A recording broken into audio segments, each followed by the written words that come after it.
Itens maravilhosos e suas maravilhosidades. Cara, grosso modo, no D&D, itens maravilhosos são basicamente os itens que não se enquadrem em nenhuma das outras categorias. Então é Exato. uma categoria meio coringa. É uma categoria meio coringa, É né? que resta. Que magia que tem Porque aqui? Não sei não, cara. Ela faz é, sentido.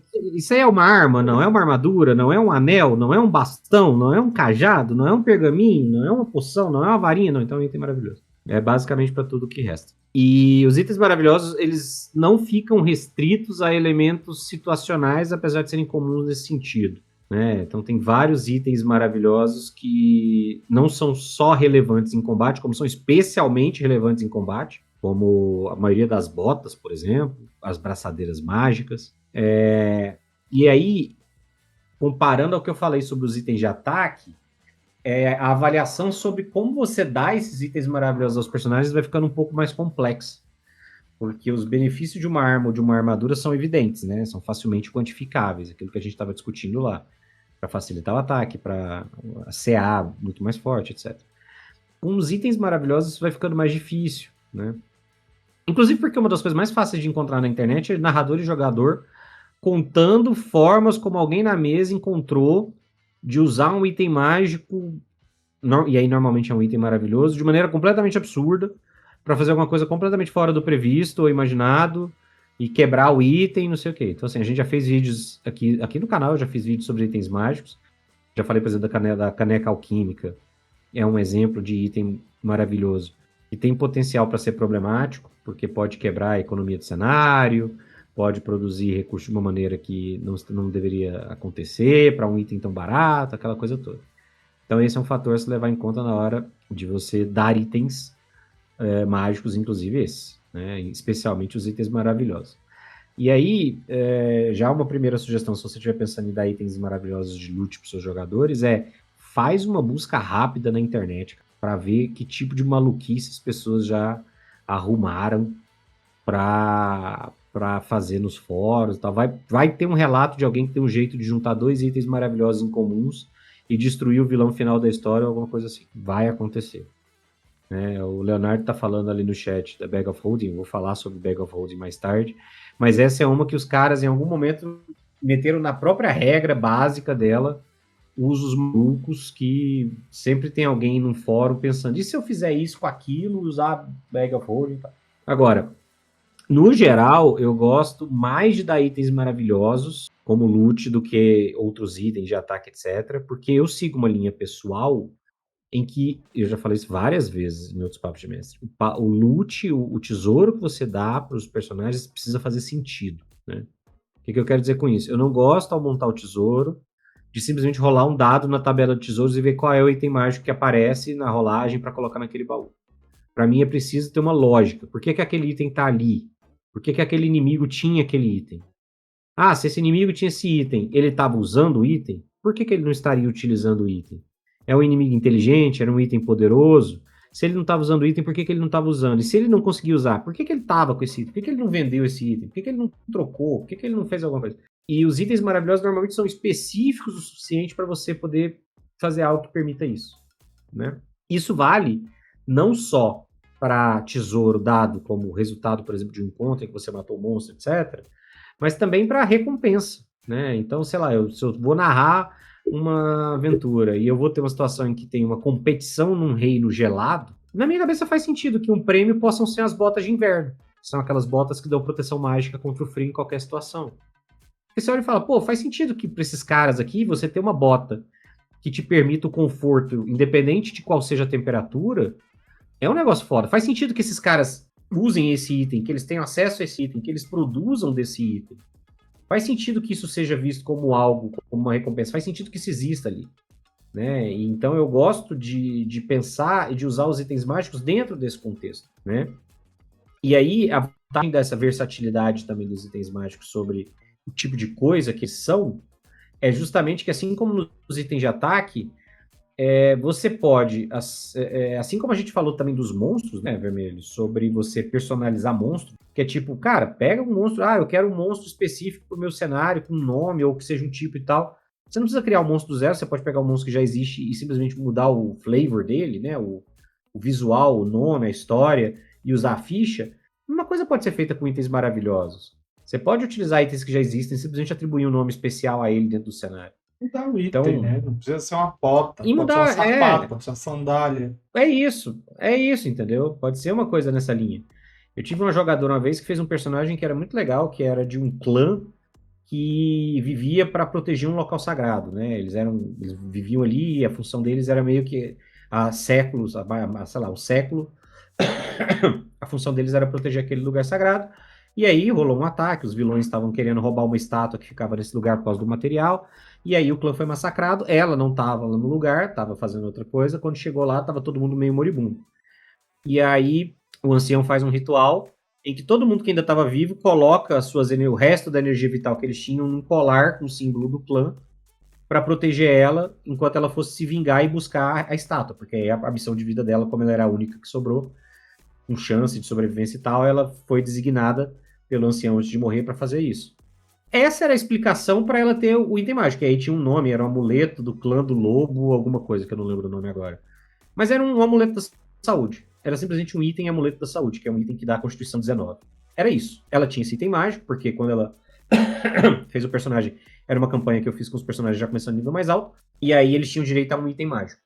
Né? E aí o item mágico que ela ganhou da lista, eu dei uma lista de itens para escolher, ela escolheu esse, e aí a gente criou juntos esse flavor. Então ele tinha esse nome. Mecanicamente era um item da saúde, era um amuleto da saúde, mas eu peguei esse item maravilhoso e falei, não, vamos dar uma história, vamos dar uma lógica para ele. E, cara, é muito mais legal quando isso acontece. E eu acho que os itens maravilhosos... É claro que você pode fazer isso com qualquer item mágico. Mas os itens maravilhosos, eles sempre permitem que você faça essa adaptação, inclusive mudando o tipo de item. O Vermelho falou, não precisa ser a bota do inverno, pode ser o sapato do inverno. Pode ser uma variedade de coisas, né? Hã? A pantufa do inverno. A pantufa de inverno. Você pode combater sem ter problemas. É isso.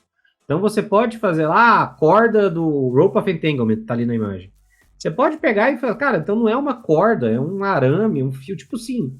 É uma corda de... ela não é uma corda de seda, ela é uma corda de cânhamo, porque ela é o espírito da... Você pode criar essas coisas. Então eu acho que é muito legal, quando você pensa em termos de itens maravilhosos, fazer isso às vezes. Porque a espada vai ser a espada. Vai ser uma espada, ela tem um nome, tem uma história, mas ela continua sendo uma espada, né? Não, é um machado. Tudo bem, é um machado de fogo, não sei o quê. Você pode fazer isso, mas eu gosto muito de fazer isso com itens maravilhosos. Eu acho que eles são muito legais. Mas eu quero fazer esse alerta. Item maravilhoso é uma coisa mais difícil de você regular e balancear para dar de loot, tá? Para dar de tesouro. O Felipe tá falando ali no chat. Os itens maravilhosos são problemáticos se o mestre não souber da malícia deles. Nenhum mestre consegue pensar em todas as formas maliciosas que os jogadores deles vão empregar para usar um item de maneira distorcida. Vai por mim. A cabeça do jogador, 95% do tempo, tá em como é que eu posso distorcer esse item que o mestre me deu de bom coração para combate, para ferrar com os planos dele. Vai acontecer. Então, assim, o melhor que você pode fazer é pesquisar, presumindo que o seu jogador vai fazer o mesmo, pesquisar e já ter uma noção do que ele vai fazer para você, não para você não dar o item, às vezes. Às vezes você decide não dar o item porque você não quer ter essa dor de cabeça. Mas para você ter uma noção de, beleza, pode acontecer dele fazer isso e eu quero saber como é que eu vou lidar com isso se ele tivesse ideia. Itens maravilhosos são complementos extremamente necessários, porque quando você fala em item mágico, o pessoal pensa em item para combate, item para simular magia e item para proteção. Então, você vai para as armas, armaduras, escudos, você vai para poções, você vai para pergaminhos, para varinhas e cajados, e você tem ali ou um efeito mágico para ataque e defesa ou um efeito mágico que simula uma conjuração, como se você fosse um conjurador e está usando este efeito. O item maravilhoso, como o Marcelo falou, como que a gente classifica isso daqui? Não tem magia feita para isso. Então, vamos fazer um item que dá esse benefício, mas que não vende uma magia em si. Então, ele é um item maravilhoso. E esses itens são complementos para a interpretação. Eles vão ajudar o personagem em situações adversas, em situações cotidianas, em situações que escapam ali o que os itens mágicos propriamente ditos, vamos falar assim, vão fazer. E o engraçado é que é sempre bom você ter. Eu não sou a favor, eu sou muito contra, mas muito contra. O cara chega e fala assim, vou numa feira de itens mágicos. Cara, quem faz item mágico? Quem faz item mágico? O mago faz item mágico. A custa de quê? No D&D terceira edição, é a custa de XP. Então o mago vai lá, gasta a vida dele para ganhar XP, para passar de nível. Aí ele volta e faz um item mágico para vender. Vender o item? Para que ele vai vender, cara? O XP que ele gastou, ele consegue muito mais tesouro do que ele vendendo aquele item. Então não vejo muita lógica. Como é que é a feitura de itens mágicos na quinta edição, senhor Marcelo? É um caos. Eu imaginei, porque quando eu comecei a ler, eu não entendi direito. Não. Isso é uma coisa que o D&D nunca resolveu em edição nenhuma, cara. Tipo assim, não faz sentido financeiro vender item mágico. Não faz. Não faz sentido financeiro um cara produzir item mágico para vender. Tipo, o cara gasta um ano para fazer um item que ele vende por 50 mil. Nossa, não sei o que e tal, mas ele gasta uma grana, o que ele arrecada não vale a pena. Não vale fazer como jogador. Faz com que mecanicamente não faça sentido ter alguém que venda, a menos que você crie outras regras. Isso o D&D nunca resolveu esse direito, na moral. Isso aí eu concordo. As edições anteriores, ele só melhorou porque ele não tem mais o gasto de XP, que era uma coisa absurda também que não fazia sentido. Isso aí não importa. Depende da lógica que você usa. Vou falar do Eras de novo. Eu falo porque às vezes é uma alternativa, tá? Vê o que eu tô falando, encontra os erros e às vezes você consegue adaptar de uma maneira que fique legal sem prejudicar o sistema. A ideia que eu tô fazendo aqui não é para você desvirtuar o sistema, não. É que às vezes você consegue dar uma fluidez no que a gente fala aqui que você vai ter problema.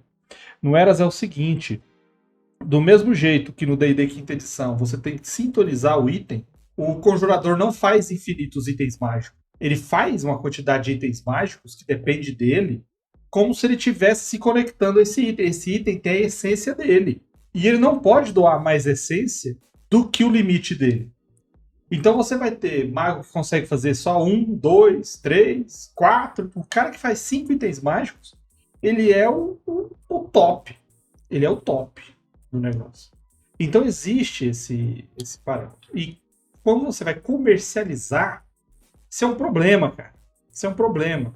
O cara não faz para vender. Porque ele fez uma adaga mágica e essa adaga mágica tá vinculada a ele, cara. Essa adaga mágica só existe ali. E se ele não tiver com ela para quebrar o contrato, ele não faz outra. Ele não consegue liberar a essência dele. E não vai ter lógica você fazer o comércio. Mas, para itens maravilhosos, a coisa é um pouco diferente. Porque o item maravilhoso, ele é um item que funciona por si só. Você pegou a bota da velocidade, calçou, vai, parceiro. Você tem uma essência mágica colocada ali dentro. Você tem uma essência mágica colocada na capa das patas de aranha. Você tem uma essência mágica quando você faz um periapto do...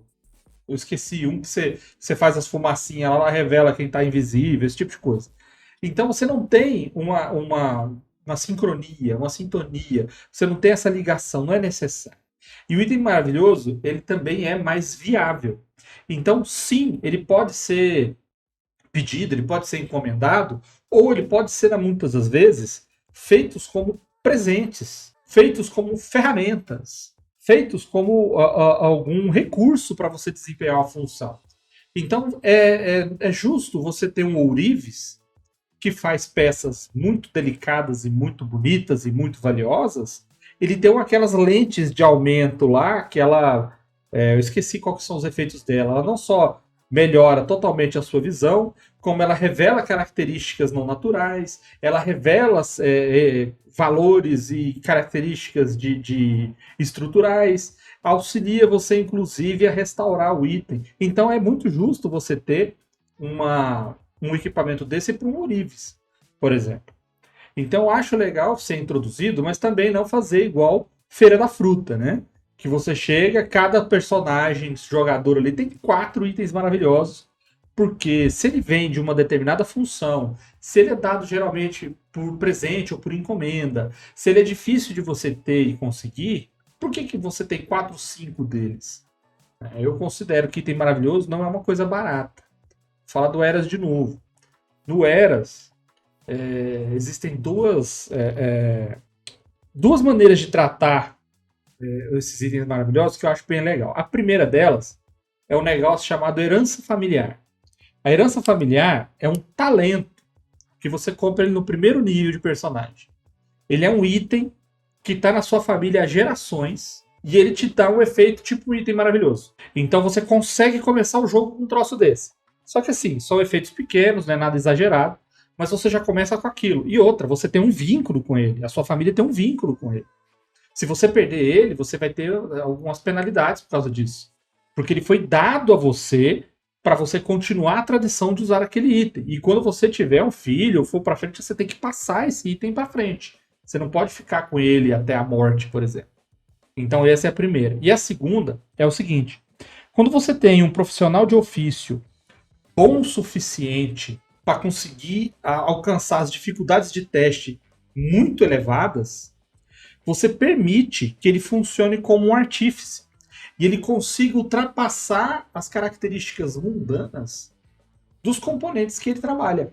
Então, é possível, por exemplo, que um ferreiro que tenha bônus gigantescos consiga produzir um item com características mágicas como um item maravilhoso, sem ser um conjurador.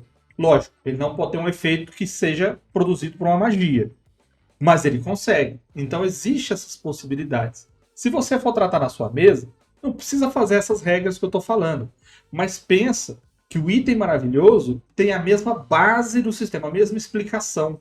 Ele tem que ter uma função, ele não está ali à toa. Ele não é uma coisa para enfeitar. Ele é um item útil, ele é um item para uso. Ele é uma coisa que facilita a sua vida. O cara falou. Fala aí. Agora falando. Apareceu? Provavelmente. Então, essa questão de item maravilhoso, de disponibilidade, varia de acordo com o cenário. Cenários de Eberron, por exemplo, é diferente. High Magic, todos esses itens estão disponíveis. Então, assim, na Forja do Amanhã, as guildas de artífices trabalhavam muito com esse item. Então, eu tinha, por exemplo, a galera aqui não vai saber o que é BIP, o que é pager. Mas antes do celular, você tinha um aparelhinho chamado pager, que era basicamente uma pessoa ligava num telefone de uma central e essa central mandava tipo um SMS para o pager. Então eu não conseguia ligar e mandar nada direto. Eu não tinha um pager e tudo mais.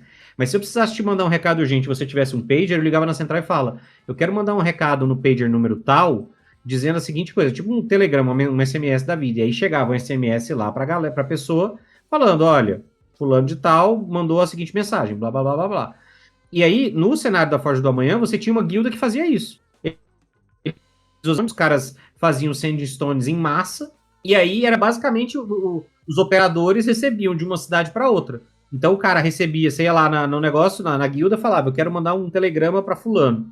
Você pagava um valor baixo lá, o cara pegava, usava sandstone, passava o recado, tinha até 25 palavras, passava o recado para a pessoa na outra cidade da guilda, ela recebia aquele recado, botava num papelzinho, o entregador ia procurar a pessoa para quem você mandou fazer isso. Aí você fala: pô, mas por quê? Porque sandstone era uma coisa que era relativamente comum de fazer.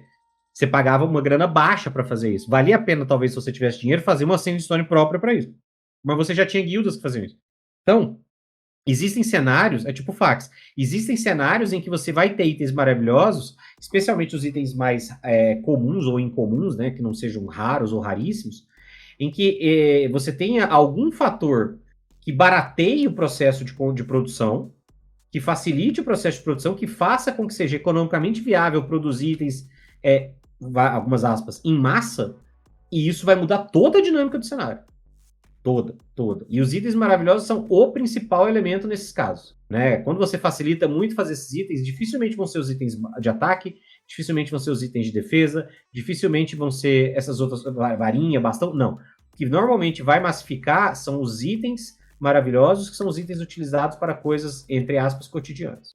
Para facilitar coisas cotidianas. Sabe como é que eu uso essas pedras de comunicação no meu cenário? Banco. Então, é uma possibilidade. Uso como banco. Então, os nobres, eles conseguem ter esse controle porque eles podem ir no banco. E porque existia esse banco, tá? E banco, como é que eles fazem? Cara, existe banco desde a época de Roma Antiga, tá? Então, eu uso essa pedra aí só para agilizar o processo. O banco no cenário da Forja... Não, os bancos surgem no cenário da Forja, mas eles se consolidam anos depois. Eles têm isso, mas, na verdade, os caras já têm grana o suficiente para fazer círculo de teleporte permanente. Então, as unidades dos bancos nas cidades, e aí só tem um cara que tem grana o suficiente para isso, que ele pega grana de outras coisas e faz o banco. Então, é como se existisse só um banco na federação inteira. As unidades têm círculo de teleporte. Então, você faz a cartinha lá de dinheiro, tipo cheque, né? Você deposita o dinheiro lá e sai com a carta de crédito. Sai com a carta de crédito falando que você depositou. E aí, em algum momento, os caras fazem o balanceamento e carregam o dinheiro fisicamente usando o círculo de teleporte de uma unidade para outra. Porque o círculo de teleporte não tem restrição de uso. Depois que você criou, você simplesmente entra e sai quando você quiser. Então, os caras carregam entre unidades. E aí você tem o problema de fazer baldeação, porque tem, tipo, a unidade central vai ter círculo para todas as outras. De resto, você tem que sair fazendo, passando de um lugar para o outro. Então, nesse ponto, as embaixadas no cenário da federação tem. Então, você tem círculos de teleporte permanentes, que as embaixadas têm. Então, a embaixada, normalmente com o conselho da cidade original. Se o embaixador precisar ir rápido, voltar, etc., tem isso.